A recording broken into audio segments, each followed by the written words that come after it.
카카오는 웹툰, 웹소설 플랫폼들도 이제 많이 갖고 있는데 그거를 네네. 또 다른 OTT 플랫폼하고 연계시키는 일들도 지금 이제 하고 계신 건데 그 웹소설 시장이 이렇게 성장할 줄 알았나요? 어떠세요? 근데 저희도 이제 이렇게 빠른 속도로 이렇게 많이 성장하게 될 줄은 사실 저희도 몰랐던 것 같아요. 예, 그 예. 성장의 원인이 뭐예요?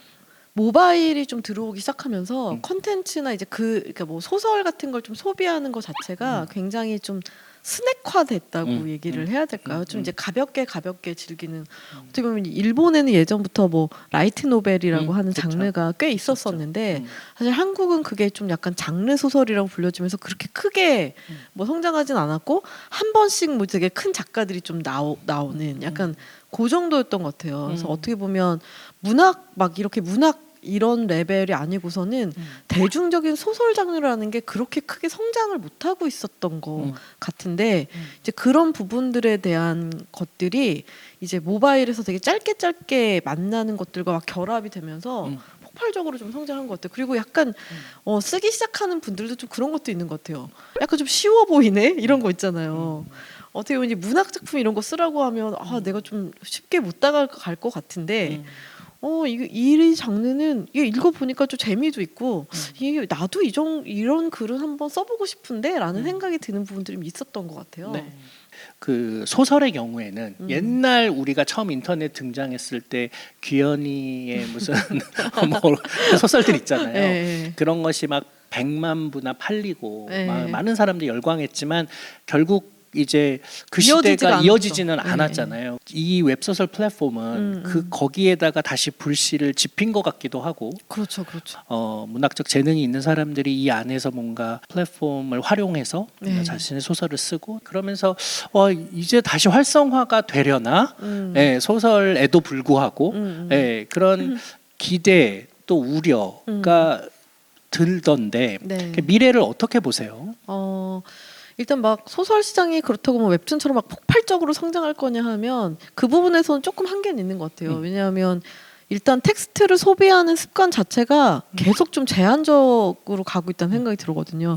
저희가 이제 농담 삼아서 막 작년 막 이렇게 팬데믹 때 진짜 유튜브랑 net플릭스가 미친 듯 성장하는 거 보고 야 이제 대항해 그러니까 예를 들면 예전에 대항해 시대가 있었잖아요. 대영상의 시대다. 막 이런 얘기를 막 내부에서는 했었어요. 맞네요. 그래서 이제 영상이 아닌 걸로 되게 소비를 하는 거나 그런 거를 가져오기가 정말 쉽지가 않다라는 생각을 많이 하면서 근데 이제 그런 얘기를 했어요. 근데 이 시대에도 글을 쓰고 글을 읽는 애들이 있는데 그러다 보니까 이 친구들의 어떻게 보면은 단단함이라는 게 되게 이루 말할 수가 없는 거예요. 그래서 사실 지금도 카카오 페이지랑 웹툰이랑 보면은 소설에서 나오고 있는 이제 매출이 비슷해요. 근데 왜냐면 훨씬 더 매니악하신 성향이 많아요. 맞아요. 그래서 그 시간도 웹툰 유저들은 예를 들면 뭐 한두 시간 보고 이렇게 나가시면 소설 유저들 같은 경우에는 이분들은 막 3시간, 4시간씩 해서 이 시간이 압도적으로 차이가 나요. 그러니까 훨씬 더 그러니까 이렇게 생각해 보시면 알죠. 이 대영상의 시대에 여전히 글을 읽고 있는 애들이 어떤 애들이겠냐. 그러니까 굉장히 매니악한 성향의 친구들이 있는 거예요. 네. 그리고 그거에 되게 즐거움과 재미를 느끼고. 네. 사실 저도 그런 사람 중에 하나기는 한데 여기서 이제 제가 약간 보면서 좀 되게 재밌는 현상은 되게 뭐냐면 이제 처음에는 원래 이제 한국에도 장르 소설이란 판이 있어서 거기서 이제 글을 쓰시던 뭐 무협 작가님, 판타지 작가님, 로맨스 작가님 이런 분들이 이제 들어오셔서 처음에 이제 저희랑 같이 이제 막 시작을 하셨잖아요. 근데 최근에는 이걸 이제 읽으면서 자란 친구들이 어린 친구들이 그렇게 글을 잘 써요. 한 2017년쯤에 제가 막 그 아도니스라는 이제 글을 보고 진짜 놀랐어요. 이렇게 판타지 소설인데 로판이지만 세계관이 너무너무 이제 방대하고 진짜 큰 거예요. 그래서 야 이거는 진짜 거의 반지의 제왕처럼 만들 수도 있는 작품 아니냐 막 이런 얘기를 할 정도로 되게 큰 세계관 이렇게 로맨스가 물론 이제 깔려 있지만 그 세계를 구성하는 게 너무 좋은 거여서 이 친구 뭐 하는 친구 했더니 아직 대학생이라는 거예요. 대학생님인데 벌써 이런 글을 쓰시는군요. 약간 이제 이랬었었는데 그래서 한국의 되게 유저들 보면 진짜 참 대단한 게 이제 한국이 제가 이제 특히 이제 소설에서 보면 한국이 만든 장르가 있어요. 기존에 했던 로맨스 장르가 아니라 로맨스 판타지라는 장르랑 그 다음에 게임 판타지라는 장르를 한국의 사람들이 사실 만들어낸 거예요. 어떻게 게임 보면. 판타지. 예, 그러네. 그러니까 달빛 조각사로 시작되는 게임. 그러네. 이제 한국이 되게 미친 게임 강국이잖아요. 어. 그러다 보니까 제가 약간 그 생각을 했어요. 나 혼자만 레벨업이라는 이제 웹툰이 막 전 세계적으로 인기가 네. 있어가지고 제가 언제 재작년쯤인가 영상을 하나 만들어서 올렸는데 네. 무슨 당연히 한국 애들이 쓰겠지 했는데 전 세계 언어로 막 이제 뭐 막 댓글이 달려가지고 희한한 언어가 있길 이렇게 했더니 러시아 온 거예요. 여기 서비스도 안 하는데. 근데 걔네들이 막 나온랩 막 뭐 최고의 작품이라고 이러면서 애니메이션 만들어 달라고 막 그걸 러시아어로 네. 막 몇 개나 이렇게 막 써 있는 거예요. 서로 다른 애들이 아니 나 나와서. 혼자 레벨업은 애니메이션으로 하면은 전 대박 날 것 같아요. 나옵니다. 네. 그래서 아니 도대체 이게 왜 그러지? 이제 이걸 좀 생각을 해봤어요. 그랬더니 이제 생각을 해보니 이 그 10대랑 어린 시절에 이런 게임을 한다는 경험 자체가 전 세계 공통 키워드구나. LOL이라고 리그 오브 레전드라는 이제 게임이 있는데 그거 이제 월드 시리즈를 했을 때 그게 이제 미국의 그 유명한 NFL의 그 슈퍼볼의 결승전 그 유저 수를 넘어섰다는 얘기를 제가 진짜. 몇 년 전에 들었었거든요. 진정한 e스포츠의 승리네. 네. 네. 근데 이제 보면 그러면 이게 이렇게 되겠다 앞으로는 한 50년, 60년 그러니까 예를 들면 5, 60대는 슈퍼볼을 되게 보는데 이제 이미 10대 때 이렇게 게임을 많이 하고 드러난 얘네들은 3, 40대가 돼도 이제 LOL 리그를 보지 저걸 안 보겠구나라는 그렇겠네요. 생각이 드는 거예요. 그러면서 이게 전 세계 남자뿐만 아니라 사실 요즘 여자분들도 엄청 많이 하시니까 거의 40% 이상은 LOL도 거의 여자분들이 하신다고 하더라고요. 그러니까 20, 30대 분들 포함해서 게임이라는 게 만국 공통의 문화 컬처 베이스구나라는 생각이 드는 거예요. 물론이죠. 그래서 이 게임 판타지라는 장르가 진짜 한국에서 굉장히 소설로 되게 굉장히 많은 작품들이 나와 있고 되게 주류 작품 중에 하나고 또 게임 보는 애들이 쉽게 들어갈 수 있기 때문에 인기가 또 많더라고요. 그래서 이걸 가능성은 진짜 저는 되게 그러네요. 크다고 보고 있거든요. 네. 이렇게 로맨스 판타지 같은 경우도 한국에 어떻게 보면 처음에 이제 이 장르가 처음 생겼었을 때는 몇 명 정도 됐을까요? 저 읽는 유저들이 한 뭐 만 명, 몇천 명밖에 안 됐을 것 같아요. 한 6, 7년 전에만 해도. 근데 지금은 이거를 월 단위로 봤었을 때 한 100만 명 정도도 넘는 유저들이 뭐 100만 명, 200만 명 되는 유저들이 읽고 있는 장르로 성장을 했어요. 그리고 이제 이걸 바탕으로 나오는 웹툰까지 있으니까 뭐 그렇게 따지면 거의 한 4, 500만이 즐기는 월마다 즐기는 장르로 성장을 했는데 여기 작가들은 사실 기존에 원래 있던 로맨스 작가님들이 아니세요. 그리고 지금 되게 어리고 젊은 작가들이 진짜 많이 써요. 20대 작가들이나 30대 초반 이런 작가들이 되게 많이 쓰는데 물론 이게 되게 기본은 거기서 많이 가져와요. 그래서 중세 약간 그 계급 사회 그 막 공작 자작 막 이런 백작 막 이런 거 나오거든요. 황태자 뭐 황궁 막 이렇게 나와요. 근데 배경만 그렇지만 사실 거기 안에 있는 캐릭터들을 보면 되게 신기해요. 제가 막 그런 얘기 많이 하거든요. 야, 이게 만약에 드라마로 만들어진다고 하면 진짜 놀랄 걸. 왜냐하면 한국 드라마나 전 세계 어떤 드라마에서도 보여지지 않은 여자 주인공 캐릭터와 남자 주인공 캐릭터들이 마구 등장하거든요. 그래서 되게 그 여주 같은 경우도 굉장히 당당하고 주체적으로 자기가 온갖 계략을 써가지고 막 이런 부분들을 막 다 이제 만들어 나가는 그런 여주들이 나오는데 이게 보니까 젊은 여자 작가들이 쓰니까 자기네들이 바라는 모습이 거기 되게 많이 투영돼서 담기는 거예요. 야, 지금 제가 막 농담하면서 여자랑 연애를 어떻게 하면 좀 잘하고 싶은지 궁금하지. 그러면은 로판을 봐 너네가 이런 얘기를 할 정도로 그게 되게 이제 젊은 작가들이 많이 거기 이제 들어오니까 그리고 이제는 뭐 로맨스 작품으로도 뭐 억 단위 매출 뭐 많이 막 10억, 20억까지도 나는 그런 작품들이 막 나오기 시작하니까 소설만으로도요. 뭐 판타지 남자분들이 이제 길게 쓰시는 작품, 남자 게임 판타지 이런 건 막 100억씩 나오는 소설들이 이미 생겼어요. 네. 어떻게 보면 더 좋은 작가들이 많이 들어오기 시작하고 있는 것 같거든요. 뭐 유저들이 앞으로도 계속 막 늘어날 거다. 이건 좀 잘 모르겠어요. 저는 솔직히 그렇긴 하지만 이게 되게 충분히 비즈니스 그러니까 수익이 나는 구조가 만들어졌으니까 이걸로 이제 글을 쓰고 싶거나 이런 분들은 충분히 들어올 수 있는 공간이 많이 된 것 같아요. 그래서 어쨌든 근데 그걸 바탕으로 웹툰도 만들어지고 또 그 웹툰 중에 일부는 또 드라마가 되고 약간 이러고 있는 단계다 보니까 이 부분이 좀 충분히 가능성이 있다고 생각하고 메타버스와 NFT 이야기를 안 할 수가 없는데 네. 작년 가장 핫한 키워드인데 사실 메타버스가 네. 어떻게 준비하고 있었어요?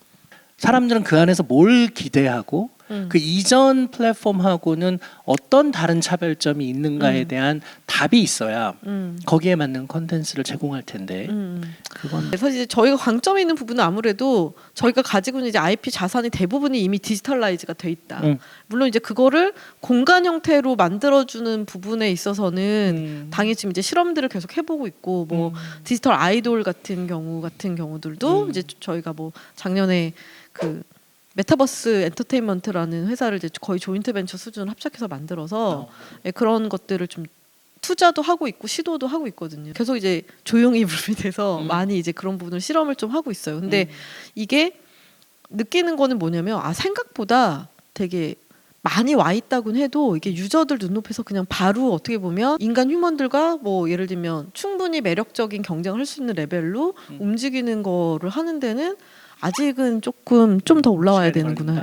좀 올라와야 되겠구나. 약간 이런 걸 하고 있지만 어쨌든 그런 부분을 일단 디지털라이즈된 자산을 가장 많이 가지고 있고 세계관 같은 거나 스토리 캐릭터들도 굉장히 많이 가지고 있고 그래서 그 부분을 이제 결합시키는 것들에서 실험을 이미 시작을 하고 있고 그래서 그게 딱 시장이 무르익었었을 때는 결국 가장 좀 먼저 잘 할 수 있지 않을까라는 생각을 하고 있습니다. 그렇구나.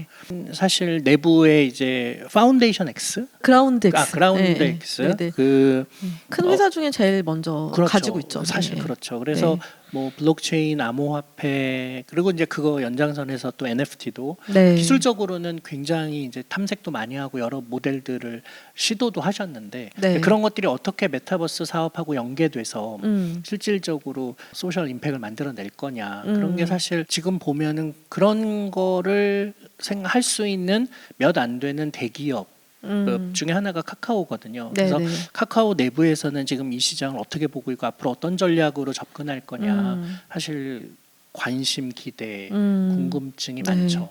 뭐 사실 이제 제 의견이 뭐 카카오의 의견이라고 말씀드릴 수는 없을 것 같아요. 왜냐하면 어쨌든 이 시장을 바라보는 관점이나 이런 것들도 뭐 카카오에도 되게 워낙 많은 분들이 계시고 그러다 보니까 다들 이제 생각은 좀 다 다르신 부분들이 당연히 이제 있을 것 같은데 큰 포석들은 좀 너무나 잘 뒀다라는 생각이 굉장히 많이 들어요. 왜냐하면 거기 이제 키가 되는 부분이 결국 이제 큰 블록체인 메인넷을 지금 가지고 있는 얼마 안 되는 회사고, 그다음에 거기 이제 토큰도 지금 뭐 코인도 현재 이제 발행해서 가지고 있고, 그다음에 또 되게 중요한 부분 중에 하나가 사실 이제 AI잖아요. 근데 그것도 이제 카카오 브레인이라는 회사를 통해서 엄청 이제 많은 그 분야의 분들이 석박사 뭐 되게 뛰어나신 분들이 되게 많이 가르치기 준비를 하고 계시고 약간 그렇기 때문에 그리고 뭐 저희 이게 게임즈도 있어서 그거를 막상 이제 월드 형태로 되게 구현이 될 때 필요한 네트워크와 약간 그 인프라를 운영해 본 경험 같은 것도 다 가지고 계시고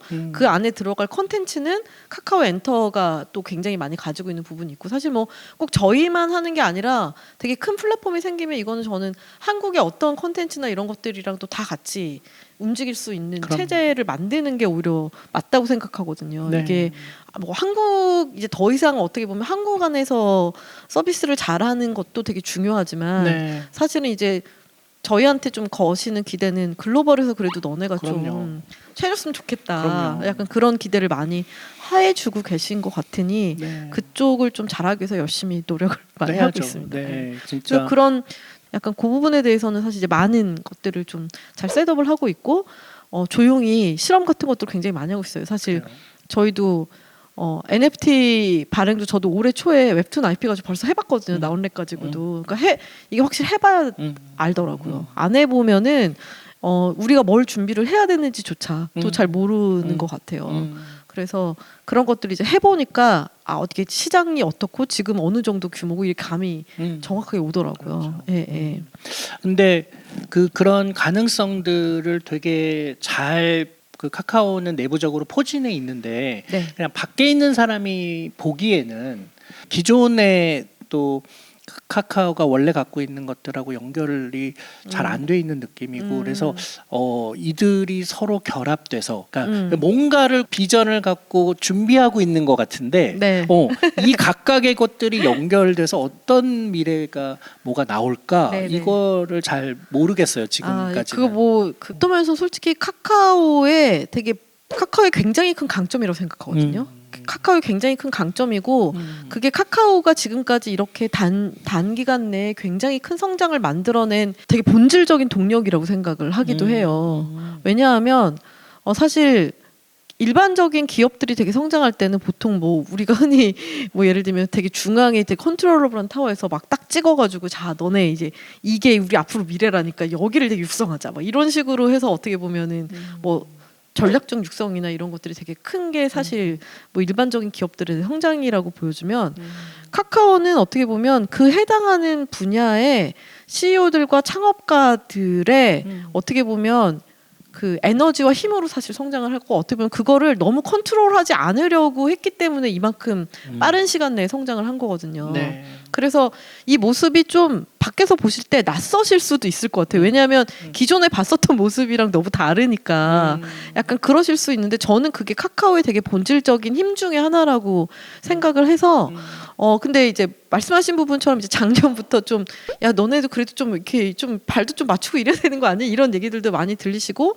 또 저희가 그걸로 지금까지 되게 성장은 했지만 앞으로의 모습에서는 좀 더 달라진 모습을 보여야 된다라는 그 사회적인 되게 요구를 많이 받고 있고 그걸 되게 진지하게 지금 고민을 하고 계세요. 그래서 그런 부분에 대해서는 좀 앞으로 되게 변화되고 더 달라진 모습 보여드릴 수 있을 것 같고 그 부분에 대해서는 예를 들면 연결이 될 수밖에 없더라고요. 그러니까 예를 들면 제가 올해 초에 나운랩 NFT를 나운랩 완결 기념으로 해가지고 발행을 했는데 그때 이제 어떻게 했었냐면 그라운드엑스에서 만든 클립드롭스라고 하는 그 NFT 플랫폼이 있어요. 지금 현재 한국에서 거의 최초로 만들었던 아트 중심으로 가고 있는 NFT 마켓플레이스가 있는데 거길 통해서 이제 발행을 했고 당연히 그때 이제 쓰였던 거는 클레이라는 그 우리 암호화폐를 통해서 했었었고 걔를 이제 받을 수 있으려면 그러면 또 그걸 넣어놓을 수 있는 지갑이 있어야 되잖아요. NFT 지갑이 있어야 되는데 그런 지갑은 카카오에 지금 클립이라는 형태로 들어있는 NFT 지갑이 있거든요.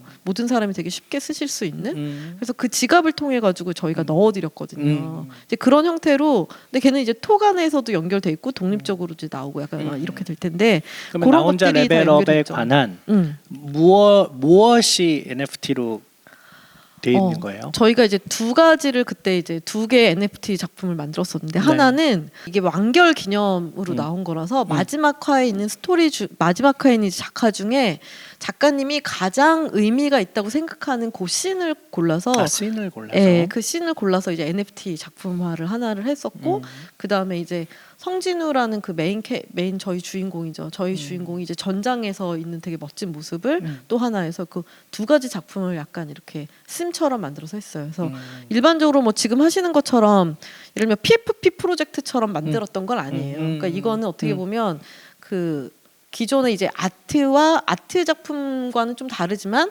웹툰의 어떤 시나 이런 것도 충분히 작품과 소장에 관련된 욕구와 니즈가 있으니까 컬렉터블스라고 부르죠. 그래서 그렇죠. 그래서 그런 미닝을 좀 담아가지고 이번에는 중요하죠. 진행을 했었어요. 아니 저는 오히려 아트만이 아니라 그런 것들이 더 NFT 시장에서도 활성화될 것 같아요. 저도 그렇게 생각해요. 굉장히 중요한 역사적 순간에서의 장면. 엄청난 파급이 있었던 최초의 트위터 글 하나 뭐 이런 것들이 사실 다 의미가 있기 때문에. 요즘은 막 NFT로 아트 민팅에만 다 집중을 하고 있는데 사실은 그런 다양한 컬렉터블스를 할 수 있다는 게 온라인 세계의 장점인데. 사실 그 NFT가 어떻게 보면 메타버스 플랫폼 그릇 없이 나와가지고 지금 좀 약간 힘겨워하고 있긴 한데 그래서 또 참 재밌는 게요. 그러니까 이 시장이 NFT 같은 경우도 제가 굉장히 이제 열심히 트래킹을 해서 보고 거의 뭐 월에 보면 한두 개 정도씩 되게 놀라운 아이디어들이 계속 진화된 아이디어들이 계속 나오고 있거든요. 어떻게 보면 이제 멤버십을 되게 대체하는 수단으로서도 이제 디벨롭이 될 것 같아요. 지금 보니까. 그러니까 뭐 처음부터도 사실 뭐 BAYC 같은 프로젝트들만 해도 그 커뮤니티가 가지는 파워와 그 커뮤니티를 통해서 이 IP가 굉장히 말도 안 되게 이제 성장을 하고 있잖아요. 그래서 뭐 어떤 분들은 되게 탈중앙화된 디즈니다. 그러니까. 오히려 이제 뭐 웹 3.0 시대의 IP 비즈니스나 이런 것이다를 되게 보여주는 사례다. 네. 이제 그렇게도 분석하고 계신 분들이 근데 그 있어요. 캐릭터 자체가 그 보월드 에이프스 캐릭터 자체가 되게 시니컬하기도 하면서 되게 유머러스하기도 유머러스하고, 하고 웃기기도 예, 하고 그래서 재밌기도 하고. 예. 디즈니 세계랑은 다른 세계죠. 완전 IP 성격도 되게 다른데 네. 그 IP 비즈니스가 돌아가는 구조에서도 완전히 네. 뭐 탈중앙화까지라고는 말할 수 없지만 맞아요. 그거에 대한 IP 라이츠를 커뮤니티가 소유를 하고 커뮤니티가 각자에서 활동을 하면서 이 IP의 전체 밸류가 커지는 약간 이런 어떻게 보면 그 이전에는 보지 못했던 사실 그 가능성을 보여주는 거예요. 그럼요. 그러니까 지금까지는 IP가 어떤 회사의 소유거나 아니면 어떤 개인의 그 만들어낸 크리에이터의 소유거나 이렇게 둘 중에 하나인 케이스가 많았는데 처음으로 이제 뭐 10,000명은 안 되겠죠. 정확하게는 지갑 수는 한 6,000개 정도 좀 넘는 것 같은데 지금 한 그 홀더들이 그리고 또 이게 보면 사실 어떻게 카카오랑 좀 비슷한 면도 있는 것 같은데 누가 중간에서 해라 하지 마라를 통제하는 사람은 없는 거잖아요. 그냥 내가 이게 홀더면은 내가 이거 가지고 티셔츠 한번 찍어서 그냥 팔고 싶어. 그럼 팔고 나는 그 와이너리랑 하나 해가지고 와인을 하나 와인 만들고 만들 수 싶어. 있고. 그럼 이제 와인 이미 만들었잖아요. 만들고 나는 이거 가지고 소설 한번 내볼래. 이러면 막 소설 내시는 분들이 지금 생겼잖아요. 라이터스룸에서. 그러면 이거 가지고 소설 만들면 그 다음엔 나 애니메이션 게임도 만들 거야. 이런 얘기들을 하시잖아요. 그러니까 저는 이게 왜 사람들이 이거를 이제 웹3 시대 IP 비즈니스의 어떤 새로운 모델이다라고 막 열광하시는지가 좀 이해가 되거든요. 근데 그것도 보면 어떻게 보면 이제 회사나 개인이 가지고 있을 땐 그분이 다 통제를 하는 거죠. 컨트롤을 하는 거잖아요. 이거는 넌 되고 이거는 안 돼. 이거 내 맘에 안 드는 거 못해가 아니라 그냥 다 같이 가지고 각자가 생각하는 거를 다 만들어낼 수가 있어. 물론 그게 리스크도 있죠, 당연히. 리스크도 있지만 어쨌든 그런 형태로 했는데 각자가 한 것들이 모여서 이게 뭔가 IP의 밸류가 나온다. 이런 거는 지금까지는 되게 상상해 볼 수 없는 개념이긴 한 거거든요. 예. 네. 이 사람들이 IP를 홀더하고 있다는 미닝 자체가 되게 다른 거예요. 왜냐하면 이 사람은 홀더인 동시에 자기가 IP 비즈니스의 사업자이고 그럼요. 그다음에 이 IP의 가치를 만들 수 있는 밸류를 그럼요. 만들 수 있는 그럼요. 사람인 거예요. 네. 그래서 어떻게 보면 지금 예를 들면 저희가 뭐 NFT 뭐 주식에 비유하시는 분들도 막 이런데 사실 그거랑 너무 다른 게 네. 사실 우리가 주식을 가지고 있다라고 해서 그 회사를 어떻게 할 수 있거나 이 회사의 밸류를 내가 창출해 줄 수는 없잖아요. 그렇죠. 네. 그렇긴 한데 이 NFT로 지금 만들어지는 약간 빌드되는 세상을 보면 비즈니스 네. 보면은 그래서 뭐 크리에이터 이코노미가 더 뜰 거다 약간 이런 네. 되게 얘기지만 그거에 굉장히 되게 좋은 사례이기도 맞아요. 하고 저도 그렇게 생각해요. 예, 단순히 내가 투자자인 거에서 끝나는 게 아니라 동시에 이거의 밸류를 크리에이트 할 수 있는 네. 게 되고 그게 그냥 나 혼자가 아니라 어떤 그룹, 네. 커뮤니티가 소유를 맞아요. 하면서 이걸 빌드한다라는 개념 자체는 진짜 혁신적이고 굉장히 네. 새롭다고 생각하거든요. 그게 블록체인 사실 특히 블록체인 플랫폼 위에서 예. 암호화폐 코인들이 네네. 가질 수 있는 새로운 경제거든요. 음. 네, 그 일본의 왜 밸류라는 회사 아세요? 그 한 사람을 가치를 매겨가지고 그거에 맞는 코인을 발행하는 거예요. 네, 그래서 그 사람이 예를 들면 언론에 얼마나 노출됐냐, 헐. 뭐 트위터 뭐 팔로워가 몇 어. 명이냐 이런 걸 가지고 그 사람이 얼마가 딱 책정이 돼요. 그러면 그걸로 코인이 발행되는데 그 코인을 사면 그 코인을 통해서 그 사람하고 예를 들면 팬미팅 같은데 커넥팅할 가는 수도 거에 있고. 사용할 수 있는데 이제 어떤 효과가 나오냐면은 이 코인의 가격이 오르려면 이 사람의 가치가 높아져야 되는 거예요. 맞아요. 그러니까 예. 막 연예인들 오빠 운동 좀 하세요. 요즘 살찐 것 같아요. 우리 같이 뛰어요. 뭐 예를 들면 예. 그래서 그리고 주변에 영업도 많이 하겠네요. 네, 그리고 영업도 사생활을 많이 막 하겠네. 보호해주고 그런 사람 만나지 마세요. 막 이러고 그래서 그 사람을 관리하는 그 팬들이 모두 매니저가 된 거예요. 그리고 그 사람의 가치가 어떤 면에서 높아지면 약간 크리피할 수도 있을 것 같은데. 그렇죠. 사람이니까 그런 건데, 네. 사람이니까 이제 그런 건데 이게 사실 작품이라고 생각하면 그 작품의 다양한 방식으로 활용하고 맞아요. 네. 그러면서 그 작품의 가치를 높이고 그런 일들이 이제 NFT를 통해서 네네. 가능해진 거죠. 네네. 네. 그래서 저희도 좀 그런 부분을 많이 생각을 하는데 네. 뭐 얘는 완전히 이제 뭐 근데 솔직히 뭐 얘도 완전 탈중앙화 됐다고 저는 보진 않아요. 왜냐하면 여기도 유가랩스라는 그 메인 회사가 있고 심지어 그 회사가 이번에 어마어마한 밸류로 투자도 받으셨잖아요. 그리고 상장 계획도 제가 있는 걸로 알고 있거든요.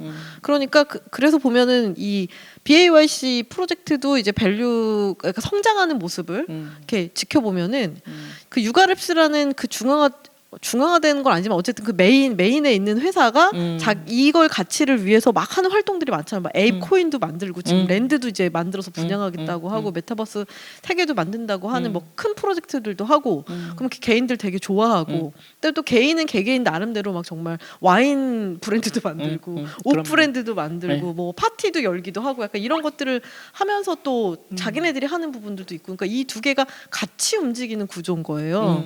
그래서 뭐 이게 완벽하게 탈중앙화된 방식은 아니지만 오히려 저는 이런 그러니까 더 그것보다 더 중요한 거는 굉장히 새로운 모습을 우리한테 되게 보여주고 있다라는 네. 게 진짜 훨씬 중요하다고 생각하고 말씀하신 사실 이제 그 부분이 어떻게 보면 아티스트나 이제 배우들을 가지고 있는 회사들한테서 너무너무 탐이 나기도 하고 또 너무너무 위험하기도 하고 약간 이런 부분이 있는 것 같아요. 그래서 근데 이제 이런 부분을 사실 이제 웹툰 캐릭터라든지 그러니까 좀 어떻게 보면 디지털 휴먼이라든지 상대적으로 안전한 네, 그런 사생활이 쪽에는 깨끗한. 그렇죠 그런 쪽에 적용하기에는 훨씬 더 또 쉬운 부분들이 있다 보니까 이제 가능성이 이쪽에 조금 더 열릴 수도 있다고 있죠. 생각을 하고 그렇겠죠. 근데 그 탈중앙화라는 것도 한 번에 그 국가 거기까지, 권력이 개인으로 한 번에 넘어가는 게 아니라 맞아요. 기업으로 큰 기업으로 왔다가 그러면서 뭔가가 이제 벌어지고 나면 또 작은 기업도 그걸 시도해 보고 점점 서서히 내려가는 거지. 그래서 중앙으로부터 서서히 그 다양화 다각화가 되는 과정이지. 그냥 한꺼번에 그렇게 확 내려가는 일은 역사상 일어나지 않았고 앞으로도 쉽지 않을 것 같아요. 네네. 저는 그래서 어쨌든 근데 중앙화되어 있는 거로부터 새로운 모습이 등장하고 그 변화들이 생겨 나가는 것 네. 자체가 의미가 있는 거죠. 네네. 네.